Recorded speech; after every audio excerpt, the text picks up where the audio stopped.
आइए शुरुआत कर रहे हैं। एक फिगर 10 क्वेश्चन का एक सीरीज पहले रिलीज किए, एक सीरीज अब कहानी कर रहे हैं। देखिए कोई त्रिभुज है ए बी सी और इसमें क्या किए हैं, ए डी एक माध्यिका बना दिए हैं और एम इसका मिड पॉइंट ले लिए हैं, सेंट्रॉइड नहीं लिए हैं, मध्य बिंदु लिए हैं।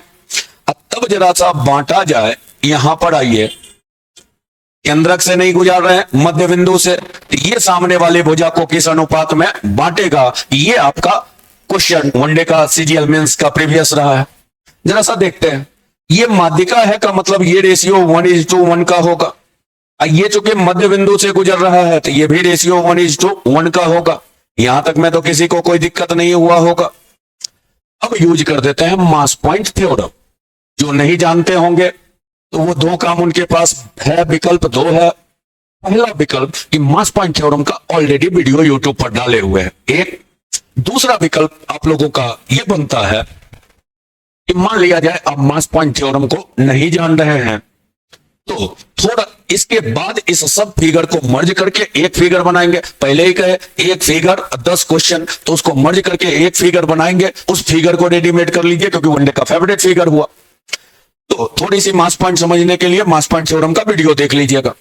मास पॉइंट थ्योरम कहता है कि ये जो डंडा है और ये डंडा जिसका रेशियो दिया हुआ है, ये दोनों इस जगह पे मिल रहा है, इसका वजन इधर एक है इधर एक है, तो ये वजन बता रहा है यहाँ का 2 किलो होगा। अब ऊपरी डंडा बता रहा है इसका वजन इधर आ जाता है, इसका वजन उधर। मास पॉइंट कहता है लेंथ इनवर्सली प्रोपोर्शनल होता है वेट के, वजन का व्युत्क्रमानुपाती क्रमानुपाती होता है लेंथ। ठीक है, ये वजन एक बता रहा है, ये 2, एक 2 का कॉमन पार्ट अर्थात 2 अगर इसके वजन को कहते हैं, एक एक में बटा होता तो 1 किलो इधर रहता, 1 किलो इधर, वजन को गोल घेरा में डाल दिए। अब देखिए एक भाग अगर 2 किलो है तो ये एक भाग भी ऊपर जाता तो कितना, 2 किलो होता। और लेंथ का ठीक उल्टा वेट, मतलब वेट का उल्टा लेंथ होता है, तो वेट का उल्टा लेंथ, तो वेट आया 1 2, तो लेंथ कहां जाएगा, ऊपर 1 जाएगा और नीचे 2, तो 1:2 में बटा हुआ होगा। हाँ फिर कह देते हैं इसके लिए जो मास पॉइंट नहीं जान रहा है वो थोड़ा मास पॉइंट का रिवीजन कर लीजिए, वीडियो बना हुआ है, सर्च करके रिवीजन कर लीजिए, या फिर इस सबको मर्ज करेंगे तो उस पर फोकस कीजिएगा। अब आ जाइए, अब मर्ज कैसे करेंगे, एक में 10 क्वेश्चन को कैसे समेटा जाए, तो आते हैं मर्ज करने की दिशा में। अब अभी कह रहे थे ये एबीसी त्रिभुज है आपका, क्लियर।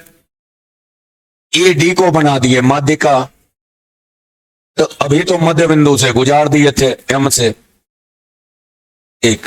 अब कहीं ना कहीं केंद्रक होगा, उसको जी कहते हैं केंद्रक को।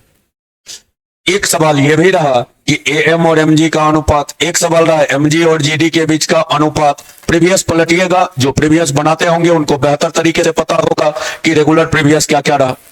ऐसे ही देखिए केंद्रक ये है, तो केंद्रक पर माध्यिका खुद को कैसे बांटती है, 2:1 के अनुपात में बांटती है।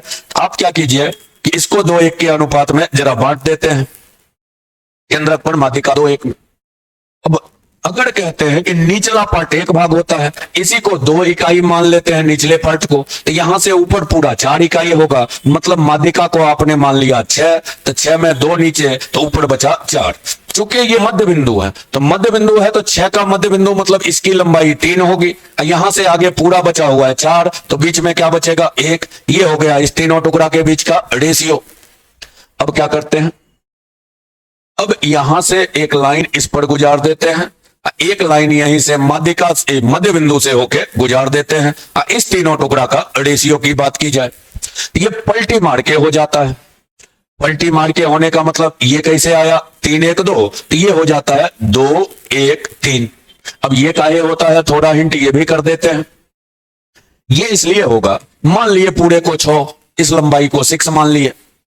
अभी अभी पिछले क्वेश्चन में प्रूफ करवाए हैं ये आपसी अनुपात क्या होगा जब मध्य बिंदु से गुजरेगा, तो 1 2 में, तो 3 भाग 6 इकाई, तो 1 भाग मतलब 2 इकाई, 2 भाग मतलब 4 इकाई। तो आ जाइए 1 भाग को 2 इकाई, तो यहां से नीचे 4 इकाई। ये चूंकि माध्यिका है तो मध्य बिंदु पे मिलेगा, तो 6 का आधा मतलब 3, तो इधर की लंबाई 3, टोटल यहां तक 4 था, तो ये कितना रहा 1। इससे क्या हुआ, एबीसी है, एक बीई माध्यिका हो, सी बी एफ आपका मध्य बिंदु से गुजरने वाली रेखा हो, तो ये तीनों टुकड़ा का रेशियो। अब एग्जाम में कैसे याद रखिएगा, एक को रेडीमेड कर लिए, 3 1 2, तो इधर वाला टुकड़ा हो गया 2 1 3।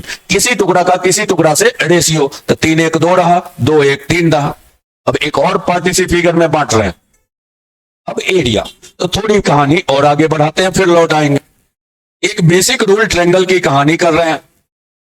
ट्रायंगल का एक बेसिक रूल है कि ये अगर m/n के रेशियो में कोई रेखा खींच दे बांटती हो, तो एरिया का भी रेशियो बटेगा कैसे, तो m/n में।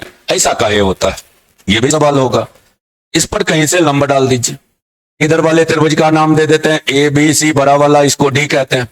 अगर ट्रायंगल ABD का एरिया का संबंध निकालना हो, ट्रायंगल ADC के एरिया से, ट्रायंगल ADC के एरिया से रेशियो, तो इस त्रिभुज का एरिया लिखते थे 1/2। बेस इसका क्या है, m है। हाइट, तो हाइट तो बाहर जाएगा, लंब अधिक कोणीय है, तो इंटू h। अब इसका एरिया लिखते थे 1/2 गुना बेस n है इंटू हाइट h है। तो हाफ दोनों साइड रहेगा, h दोनों का कॉमन है, यहीं से बन जाता है एरिया का भी रेशियो क्या होगा, m/n। बहुत सारा प्रीवियस में आपको ये दर्शन दे देगा कि जैसे ये बट गया 2 3 1 में, तो ये एरिया भी बटेगा 2 3 1 में, ये कहानी। अब लौट के आइए, अब जरा देखिए ये भुजा कैसे, इस शीर्ष से 2 लाइन है, भुजा बट रहा है 3 1 2 में, तो एरिया भी कैसे बटेगा, तो एरिया का भी बंटवारा जो होगा वो कैसे होगा, ये 3 हुआ, ये 1 हुआ, ये 2 हुआ। क्लियर है, भुजा 3 1 2, तो एरिया भी कितना 3 1 2। अब आ जाइए वापस इधर। अब ये पता है कि माध्यिका है, तो ये रेशियो कितने का, 1 1 का हो गया। माध्यिका है तो मध्य बिंदु हुआ, तो बराबर बराबर। इधर के एरिया को 6 कर रहे हैं, तो इधर वाला भी एरिया क्या होगा 6। मतलब पूरे ट्रायंगल का एरिया को 6 6 कितना लेके चल रहे हैं, 12। अब बढ़ाइए, अब बड़े वाले त्रिभुज ABC को देखिए, पूरा ये लाइन यहां तक ई तक आया है, F तक, तो ये 12 बटेगा कैसे, 2 1 3 में। तो 2 1 3 3 6 भाग 12, तो 1 भाग कितना 2, तो ये 2 भाग कितने का एरिया बताएगा, 4 का। 1 भाग कितना 2 और 3 भाग कितना 6, एरिया बताएगा। अब ये पूरा पार्ट 4 बता रहा है, तो 3 यहां पर भरा हुआ है, तो यहां पर एरिया कितना आता 1। 2 भरा हुआ है, तो ये एरिया कितना आता 1, और 2 भरा हुआ है, टोटल 6 है, तो ये एरिया कितना आता 4। ये टुकड़ा टुकड़ा में बांट दिए, एक फिगर में बहुत सारा क्वेश्चन सिमट चुका। आइए फिर से इसी फिगर को एक बार री कर देते हैं। अभी क्या किए, ये त्रिभुज था, अब क्यों काहे को साइड कीजिए, क्यों काहे क्लियर हो चुका हो तब। ये है A, ये है B, ये है C, ठीक है। अब देखिए यहां से एक लाइन माध्यिका खींच दी है AD, कहीं ना कहीं केंद्रक होगा G, कहीं ना कहीं मध्य बिंदु होगा M। अब क्या कर रहे हैं, B से एक BM रेखा खींच दिए, BM से जाते हुए एक ये कुछ नाम दे दिए E और F। पहले कहे इसका रेशियो भुजा का, तो ये रहा 3 1 2। इधर आते तो पलटी मार के 2 1 3। अब आ जाइए एरिया में, इस एरिया में तो किसी को दिक्कत ही नहीं, 3 1 2 आराम से लिख देते। अब इधर 6 किए, तो इधर भी 6, मतलब पूरा एरिया को कर दिए 12। 12 को बांटिए 2 1 3 में, तो 2 1 3 3 6 भाग 12, 1 भाग 2, तो 2 भाग होना चाहिए पूरा 4, तो ये कितना बचेगा 1 भाग होना चाहिए 2, 3 भाग होना चाहिए 6, तो यहाँ 2 होना चाहिए, 1 यहाँ है तो 1 यहाँ, 6 होना चाहिए 2 है तो 4 यहाँ। अब देखिएगा यूडीसी मेंस 2017 को क्वेश्चन पूछा ये गया था, ये केंद्रक है, ये मध्य बिंदु है, इसको मिला दिया था, इसके एरिया का संबंध त्रिभुज के पूरे एरिया से पूछा गया था, क्या होगा संबंध, आप बताइए क्या होगा संबंध। अब देखिए ये एरिया, ये फिगर अगर कमांड है 3 1 2 2 1 3, एरिया कमांड है, तो आराम से आप कह सकते हैं ये 1 होगा, तो पूरा को 12 किए हैं का मतलब 1 छोटा वाला और पूरा त्रिभुज कितने का, तो 12 का, एरिया का रेशियो 1/12। एक फिगर से बराबर मेंस से पलटिएगा, पीटी को छोड़िए, सिर्फ मेंस पलटिएगा, तो इतना ढेरों सारा क्वेश्चन, आज 10 क्वेश्चन प्रीवियस का आपका निपट जाएगा। तो एक फिगर है, बस ध्यान रखना, ये क्या है केंद्रक, ये क्या है माध्यिका का मध्य बिंदु M है। अब तब जो रेखा खींच दिए हैं, तो एक फिगर 10 क्वेश्चन का, ये दूसरा कड़ी था, ये समाप्त करते हैं, फिर आएंगे कुछ नया लेके अलग अलग कहानी को लेते हुए।